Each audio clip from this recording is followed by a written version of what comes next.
أعوذ بالله من الشيطان الرجيم بسم الله الرحمن الرحيم ولو أننا نزلنا إليهم الملائكة وكلمهم الموتى وحشرنا عليهم كل شيء قبلا ما كانوا ليؤمنوا إلا أن يشاء الله ولكن أكثرهم يجهلون وكذلك جعلنا لكل نبي عدوا شياطين الإنس والجن يوحي بعضهم إلى بعض زخرف القول غرورا ولو شاء ربك ما فعلوه فذرهم وما يفترون ولتصغى إليه أفئدة الذين لا يؤمنون بالآخرة وليرضوه وليقترفوا ما هم مقترفون. نانی درس کی ان شاء اللہ العزیز سورۃ انعام پارہ نمبر 8 رکوع نمبر 14 آیات نمبر 111 12 13 درې آیاتونه به ان شاء الله ویلې کېږي. دینه مخکې ځای نو ومه سپاره د الله جل جلاله په فضل و کرم سره چې دی نو هغه اختتام ته ورسېدله.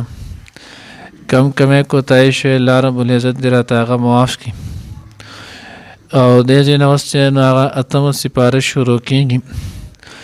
الله رب العزت دې دا چې نو هغه په خیر او عافیت سره اختتام ته ورسوي. دې کې د الله د طرفه څومره اوامر دي الله دې موږ ته په هغې باندې عمل کول توفیق نصیب کړي.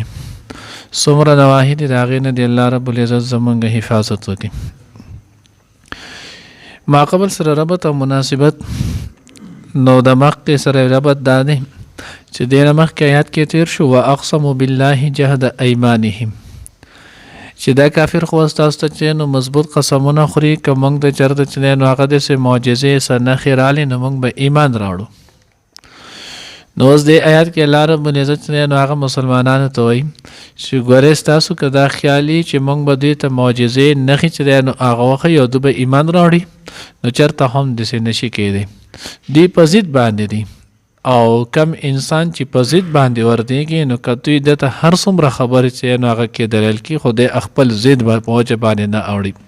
نو الله وایي که تاسو د دوی نه دا تمه کوئ نو دوی داسې نشي کولی چېرته هم ایمان نه راوړي. شان نزول متعلق تفسیر چې نو هغه ذخیره د تفسیر خازن کې چې نو هغې لیکلي دي چې دا چې نو هغه د مکې د څه کسانو باره کې چې نو هغه نازل شوي دغه کسان چې نو هغه حضور علیه السلام ته مختلف خبرې وکړلې. یو خبره من جمله د هغې نه دا وه که چېرته ته چې نو هغه حق یې څنګه چې صورت دخان کې دی نو فاتو بآبائنا زمونږ پلار نیکه چې کم مخکې وفات شوي دي نو زمونږ هغه پلار نیکه چې نو هغه دوباره راژوندي که موږ به ووایو چې او موږ به د هغو نه تپوس وکړو چې دا حق پیغمبر دی که نه دی. نو اوس دا څومره چې نو هغه د بېهوده خبره بعضو بچنیانو هغه ورته نور څه ووي بعضو چې نو هغه نور څه ووي. نو الله جل جلاله دا آیات را نازل کو. الله پاک وی ولو اننا نزلنا الیهم الملائکة وکلمهم الموت که چېرته مونږ دوی ته چې نو هغه فرشتې هم راولیږو لکه څنګه چې نو هغه دوی ویلو په صورت قیامت کې غالبا چې نو هغه چې هلته چې نو هغه تېر شوي هلته به راشي چې دوی وی چې نو هغه که تو حق پیغمبر یې موږ ته د فرشته راشي فرشته دې ووایي. نو الله د هغې هم جواب ورکړو ولو اننا نزلنا الیهم الملائکه که مونږ دوی ته چې نو هغه فرشتې راولیږو وکلمهم الموته او دوی سره چې نو هغه مړي هم خبرې وکړي ان تر دې وحشرنا علیهم کل شیء قبلا دې ته مخامخ چې دی نو کومه معجزه دوی طلب کوي هر قسم معجزه دوی له چې نو هغه موږ مخامخ راولو دوی چې کومه ویه قوله موږ ورکو ما کانو لیؤمنو الله وایي دوی بیا هم چې نو هغه ایمان نه راوړي که دا ټول ورته وهم شي دوی بیا هم ایمان نه راوړي الا ان یشاء الله مګر کم پکې چې الله پاک غواړي. نو گویا دا د الله رب العزت احسان په خپل ځان باندې ګڼل دي د الله شکر ادا کول نه چې چاته الله رب العزت چې نو هغه د خپل عبادت توفیق ورکو دی د الله شکر ادا کړي. چاته الله رب العزت چې نو هغه ایمان نصیب کو دی د الله شکر ادا کړي. ځکه الله وایي ما کانوا لیؤمنوا الا ان یشاء الله ایمان او کفر دا دواړه د الله رب العزت په مشیت سره کېږي، د الله پاک د ارادې سره کېږي. نو چاته د الله رب العزت ایمان نصیب کړی دی نو د انسان باندې د الله رب العزت لوی احسان دی. او بیا چاته چې الله رب العزت نه نو هغه د خپل دین د خپل د امر د پوره کولو توفیق ورکړلو، د خپل د پیغمبر چې نو هغه د طریقې د ادا کولو توفیق ورکړلو، نو دا سړی د الله رب العزت شکر ادا کړي چې الله دستا لاک لاک شکر دی چې تا مال دا توفیق راکو. کنه بعضې کرت اکثر تاسو وګورئ ډېر خلک داسې د هغوی زړه هم دا غواړي چې زه نیک شوی، زه صالح شوی، زه ښه شولی، خو هغوی یې رسې چل دی ښه مې اراده د هر څه وکړم خو چې د مانځه ټایم شي چې بیا مې ډډې نه لګي، یا دا یو که نیک کار ته اراده وکړم خو بیا چې نه نو هغه چې وخت ښه راشي نو بیا رانه هغه نه کېږي.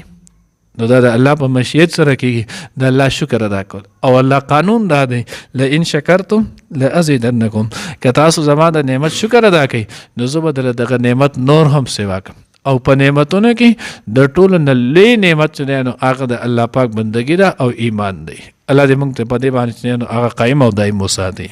ولکن اکثرهم یجهلون، لیکن الله وی اکثر د دې چې نو هغه جاهلان دي، د هغوی پوهېږي نه. وکذلک جعلنا لکل نبی عدوا، دیک بس حضور علیه الصلاۃ والسلام ته تسلی ده، د به هټ درمي کوله، مختلف قسم چې دی نو هغه خبرې به یې کولې، په مختلف طریقو سره د الله پیغمبر ته به چې دی نو ایذا او تکلیف رسولو. نو الله رب العزت خپل پیغمبر له تسلی ورکړه چې دوی د دې په دې خبرو باندې پریشانه کېږه مه. وکذلک جعلنا لکل نبی،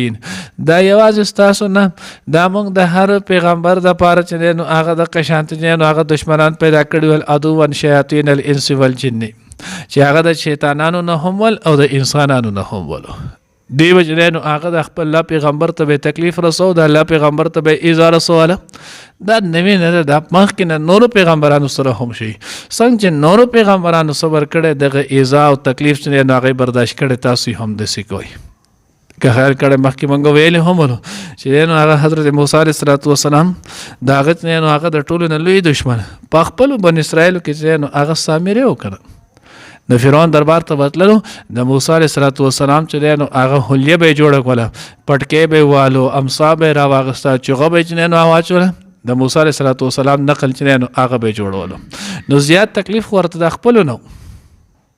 نو ځکه الله رب العزت وایي د اصل نوې خبره نه ده، دا د پخوانه د قشان. اوس هم وګورئ ایذای مسلم چې دی نو هغه څومره ده. نو الله وایي دا چې دی نو هغه تسلي ورکوي لکل نبی عدو شیاطین الانس والجن. علامه ابن جریج رحمه الله د چې نو هغه لیکلی دی د تفسیر چې نو هغه خازن کې دا قول نقل کړی چې ما ته د جن شیطان نه انس شیطان چې دی نو هغه ډېر غټ ښکاري. ولی جن شیطان چې دی نو هغه د پیریان نه چې کوم شیطان وي د هغه خو په اعوذ بالله سره تختی، ذکر چې تا شروع کو هغه به د نوه تختی، دغه شان تلاوت دی شروع کو هغه به د نوه تختی، بانګ دی شروع کولو هغه به د نوه تختی. انس شیطان تو به لرې کړي او هغه به د پورین خطی، تو به ورته لرې شي هغه به د سره وي، تو به ورته مه کوه هغه به د سره کوي. نو وی ما ته چې دی هغه د جن شیطان نه انس شیطان چې دی نو هغه دی. اوس هم وګورئ هغه شی دی، جن شیطان چې دی نو هغه سړی دغه کولی شي، خو د انساني شیطان نه به دې څوک خلاصوي. یوحي بعضهم الی بعض زخرف القول غرورا، الله دې چې دی نو هغه وسوسې کوي، دلته وحي په معنی چې دی نو هغه رسول سره ده.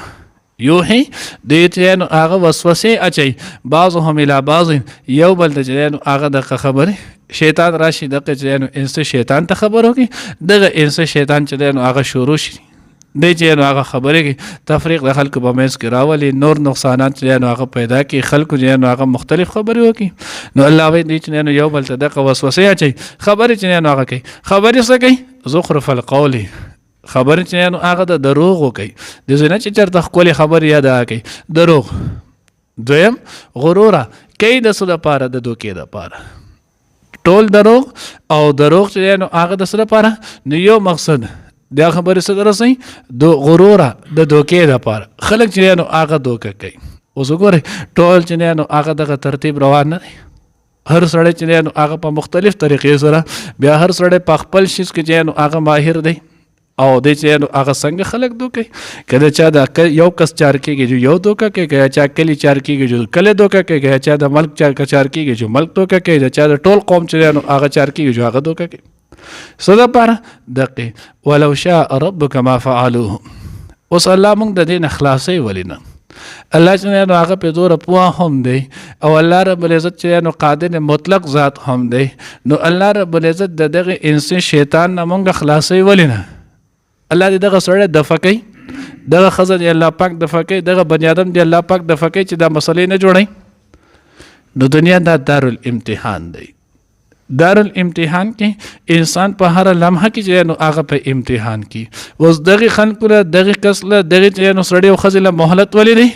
دا دارالامتحان دی الله چې نو هغه پستا هم امتحان علي او دغه هم امتحان علي کنه که الله غوښتلی